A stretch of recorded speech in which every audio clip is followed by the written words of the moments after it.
আজকে দেখুন আমরা স্যাকালিটি করছি, তো স্যাকালিটির জন্যে এখানে ছাতুর পুরটা প্রথমে দেখুন। তো এখানে ছাতু নিয়ে নিয়েছি, ভাজা গুঁড়ো নিয়ে নিয়েছি, বিট লবণ নিয়েছি, আপনারা সাদা লবণও দিতে পারেন। তারপরে এখানে নিয়েছি মানে কাঁচা লঙ্কার আচার রসুন দিয়ে, মানে রসুনের সেন্টটা খুবই ভালো, ওই জন্য আর কুচনো রসুন দিলাম না, তো ওই রসুনের সেন্টটাতেই হবে। আর এখানে দিয়েছি ধনে পাতা, এখানে কাগজি লেবু নিয়ে নিয়েছি, দিয়ে দেবো। আর এখানে দিয়েছি পেঁয়াজ কুচি করে নিয়েছি, এই পেঁয়াজটা এর সঙ্গে দেবো, নিয়ে ভালো করে ছাতুটা একদম শুকনো শুকনো করে মাখিয়ে নেব। আর এখানে দেখুন আটা মেখে নিয়েছি আমি, একটু শক্ত শক্ত করে আটাটা মাখতে হবে। তারপরে এরকম লই করতে হবে, লইয়ের মধ্যে বাটির মতন করে নিয়ে পুরগুলো ভরে দিতে হবে এক বাটি করে করে। তারপর মুখটা করতে হবে, মুড়িয়ে তারপরে সেঁকতে হবে। তো দেখুন আমার এরকম করে মেখে নিয়েছি পুরটা, আর আমি কতগুলো করেছি সেগুলোও দেখাচ্ছি। দেখুন দেখুন এরকম ভর্তি ভর্তি পুর দিতে হবে, এরকম ঠোঙার মতো করে। আপনারা এরকম চ্যাপটা মতনও করে নিতে পারেন, একটু তাড়াতাড়ি সেঁকা হবে। আর এই দেখুন পুরটা ভরে পরে এরকম মুখটা মুড়িয়ে দিতে হবে, ময়দাটা টেনে উপর দিকে করে একটু মুখটা মুড়িয়ে দিতে হবে। আর আপনারা এরকম দোকানের মতন শেপ করে গোল করেও করতে পারেন, একা হাতে ক্যামেরা করি বলে এরা তখন ঝামেলা করে দেখানো, তো এরকম করে করতে হবে, বুঝতেই পারছেন।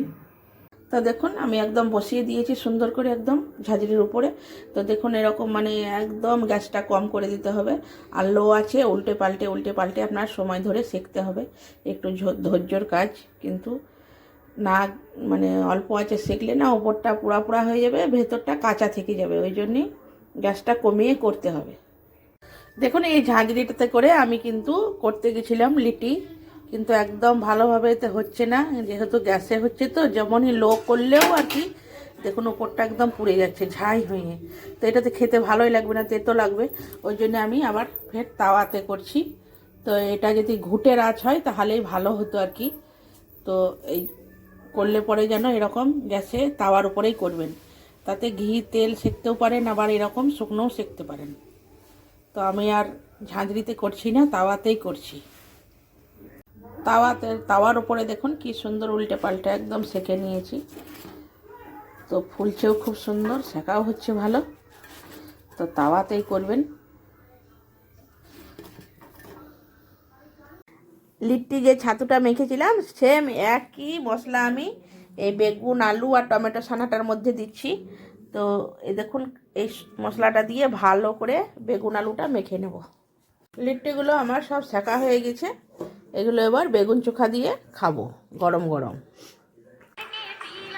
তা দেখুন আমার একদম বেগুন চোখা রেডি হয়ে গেছে, এখানে খাওয়া দাওয়া আরম্ভ করে দিয়েছে। দারুণ দারুণ, তো বলছে দারুণ হয়েছে খেতে।